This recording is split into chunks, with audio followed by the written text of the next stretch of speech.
as Nigeria is one of the largest and oldest oil producers in Africa, as the sector is one of the most important sectors in the country's economy, accounting for more than 90% of the country's exports and 80% of federal government's revenue.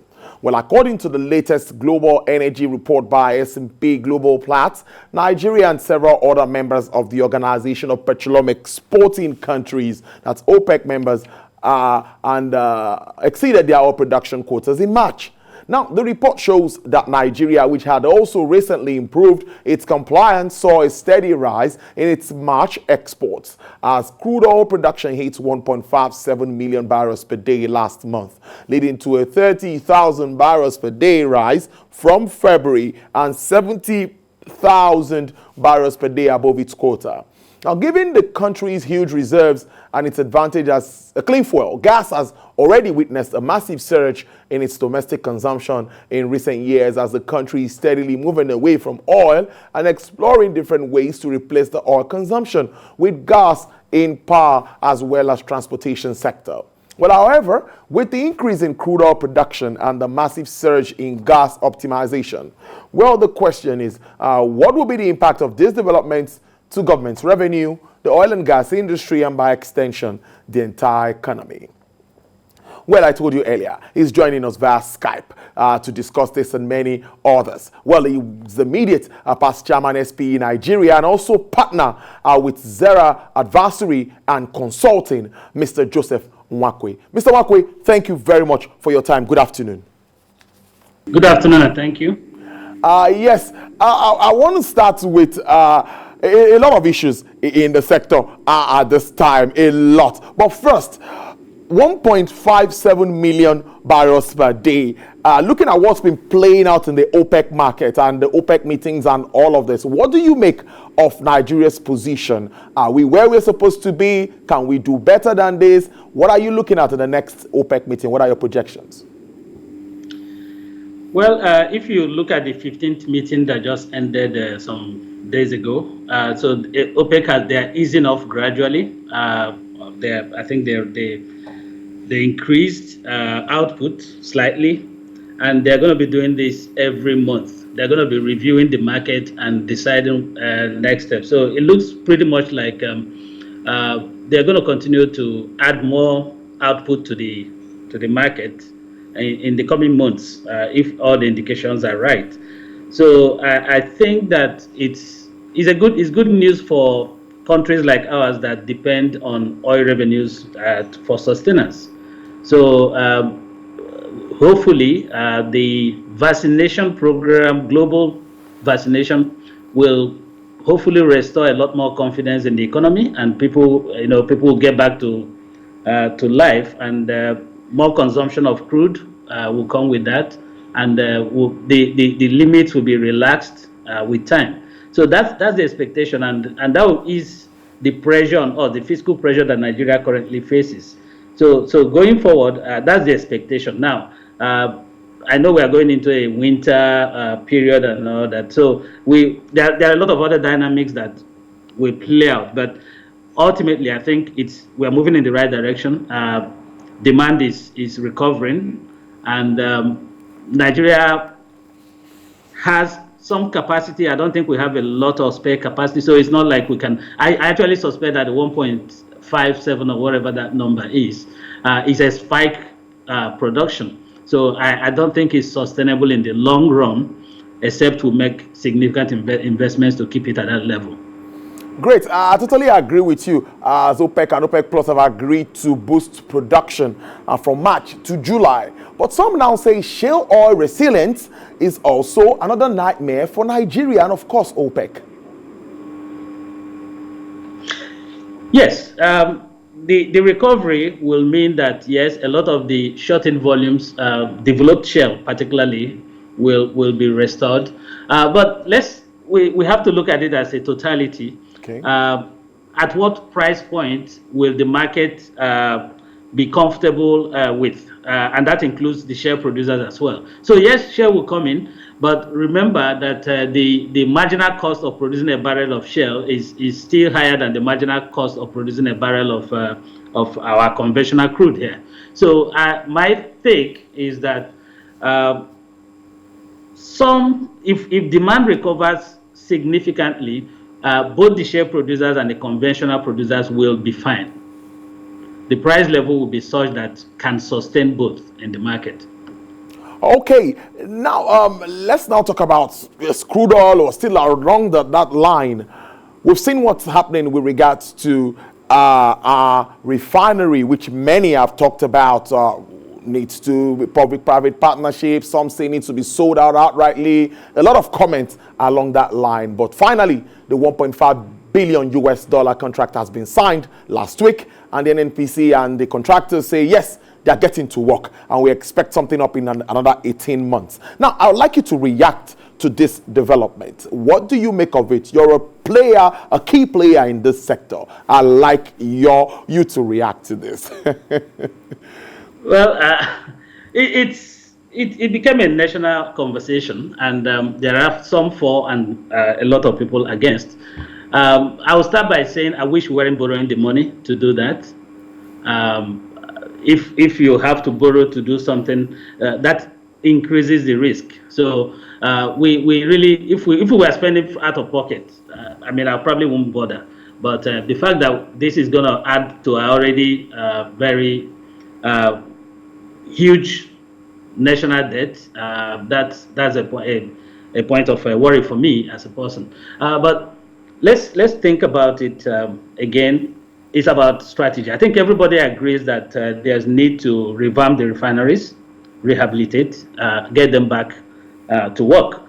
I have not had anyone say no. I think there's consensus around that.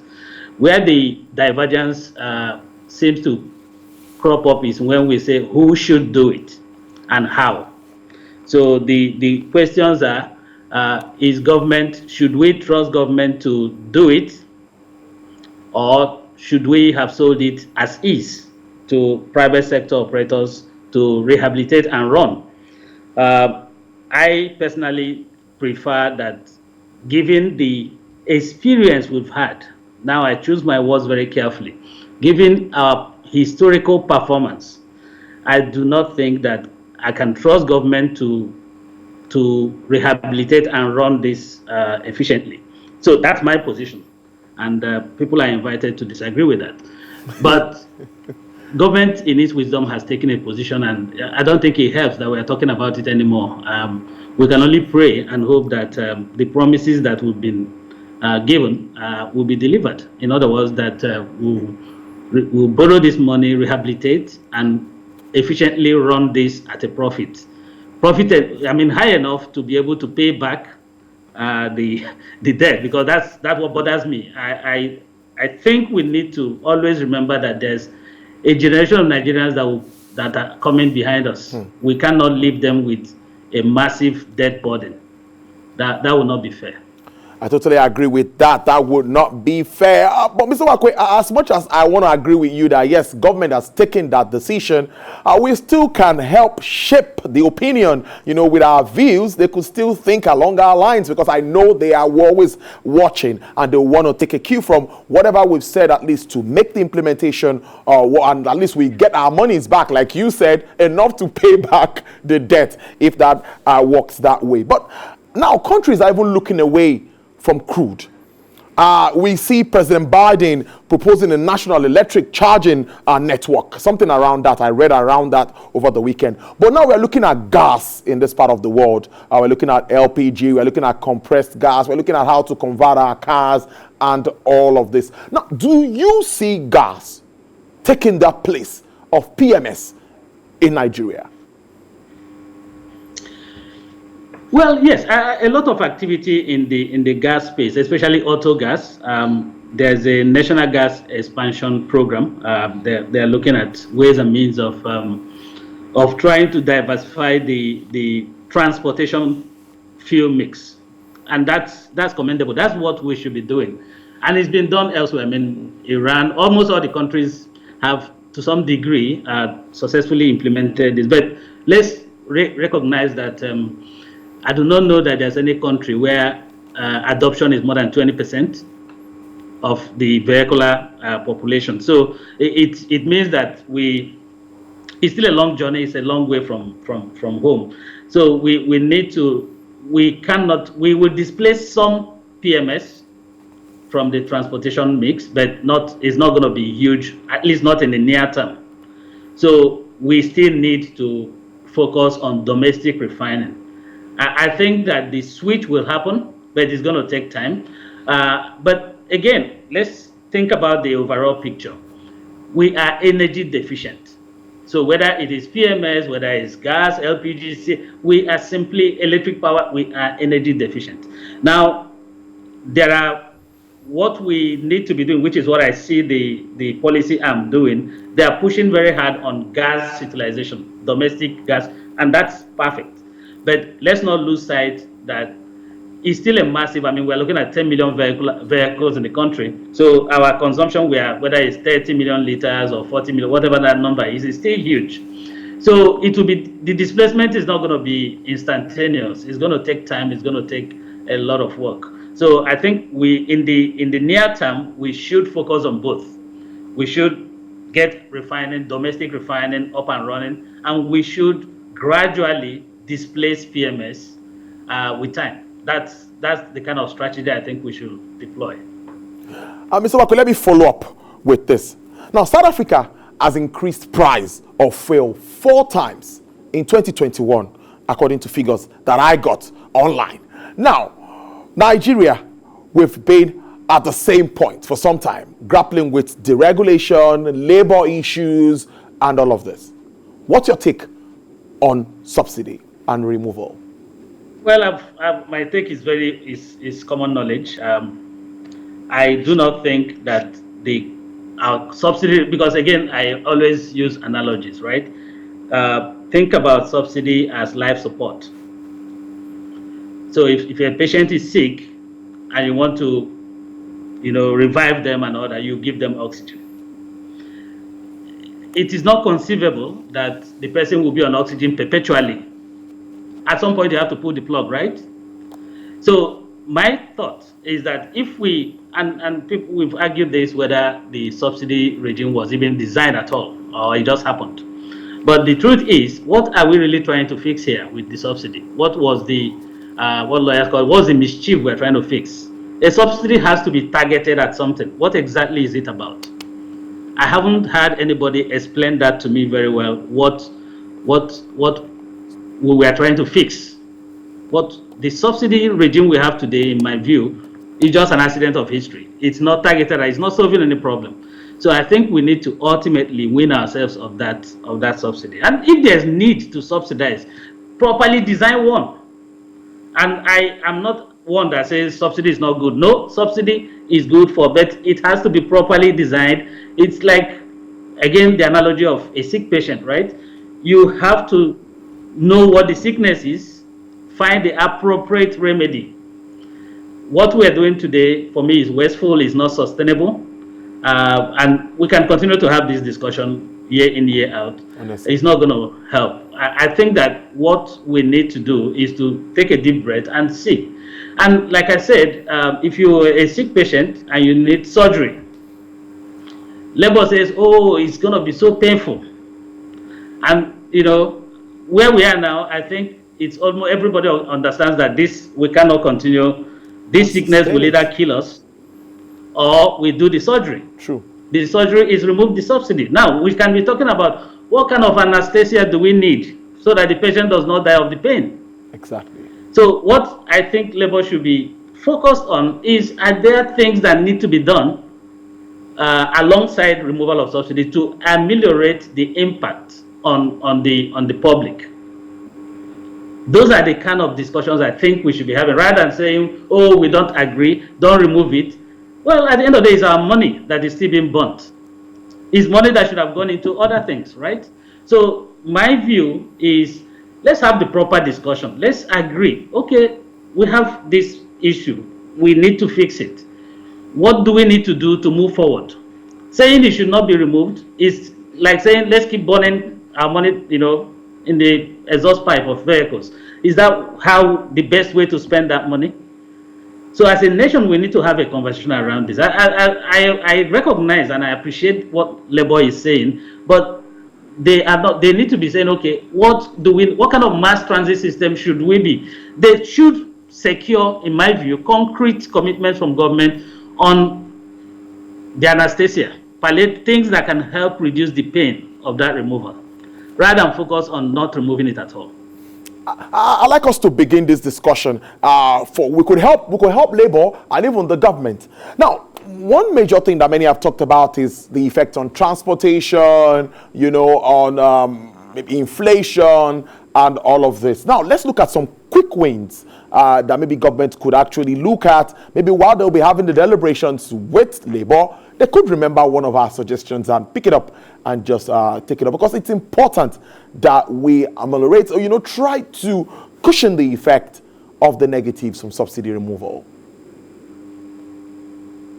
I totally agree with that, and I think there are several of things that can be done. The rail program, for instance, yes, is in the right direction. So that again is something that if we had a functional rail system, then the pressure on the liquid fuel, that's the PMS and all that, will help move people away from buses into the rail. So there are a lot of other things that can be done, in my view, but I think that we just can't. We don't have a choice, and it looks to me like we are waiting too late to deregulate.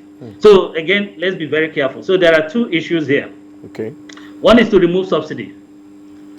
Today, yes, but when oil prices were sub $40, technically there was no subsidy. So subsidy removal is not the same thing as deregulation. So what I think is that we can talk about removing subsidy as a first step, but what the ultimate destination for the industry should actually be a complete deregulation of the sector. That is where you will unleash the potential of that sector. Just removing subsidy will not quite achieve, in my view, the policy objectives. I think that, yes, we are is a huge burden on the nation paying subsidies. I agree. It will relieve some pressure, but it's not going to. What we are looking for is growth in the sector. What we are looking for is efficiency in the sector. What we are looking for is that sector, which was thriving at some point in the past, will get back to life. Just removing subsidy will not do that. You need to completely deregulate that sector to unleash those potentials, and that's how I will. So subsidy removal could simply be the first step in a journey, but let's keep our eye on the ball. Ultimately, what you really need to do is to deregulate that sector. All right, let's wrap up this way. Mr. Wako, it's a two-in-one question. Proven and unproven gas reserves. Many say, even directly, let me quote the MD of NLNG, Mr. Tony Atta. He says this would unleash economic growth in Nigeria if we take advantage of it. And many even say Nigeria is more of a gas nation than even a crude oil nation. That's on one side. What's happening with PIB? The lawmakers told us April. We are in mid-April. What are we looking at?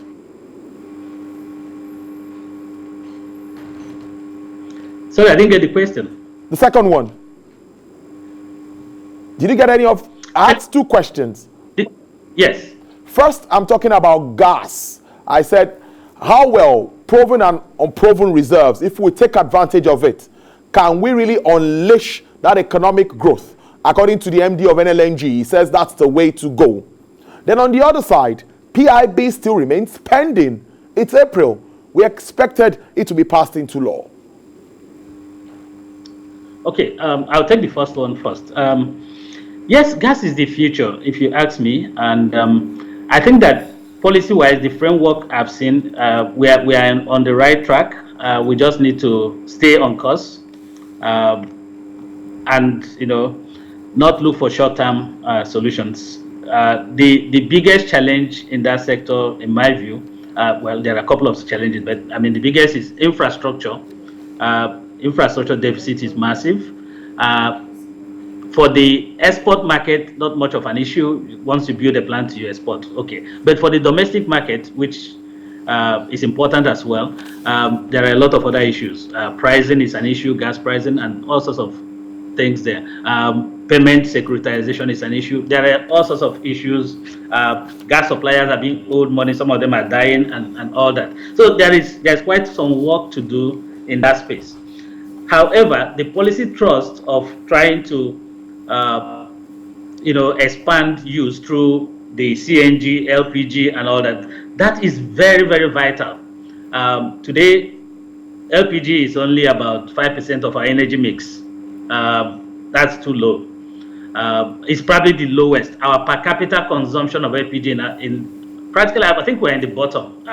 In West Africa, certainly we're in the bottom. But overall in Africa, we are still in the bottom. So we need to increase that. And what that does is, it has huge both environmental and medical benefits. People should not be using firewood. We know what it causes and all that. Kerosene, of course, is.